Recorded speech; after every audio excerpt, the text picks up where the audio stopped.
खड़ा करो तो हाँ सर ठीक है पूरा ढक दो ना चेयर को पूरा ढक दो पूरा चेयर ढकना पड़ेगा फिर कपड़ा ये साइड कर लो नहीं है ना और लंबा नहीं है डबल है तो सिंगल कर लो अपन हमारा घर पढ़ा लिखा नहीं बोला किसके लिए बुलाया था बताइए बैठा आगे आता हाँ बड़ा चलो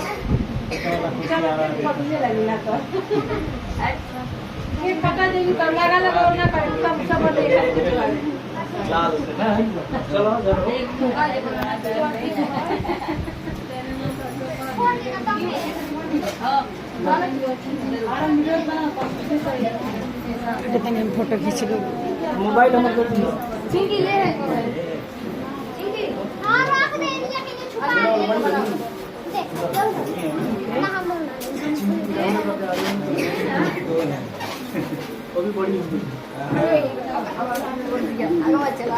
हम जाए आप फोड़ दे पत्थर फोड़ बड़ी मार खाली बस अरे भाई देखो अभी नहीं तो छोड़ देंगे ऊपर फोटो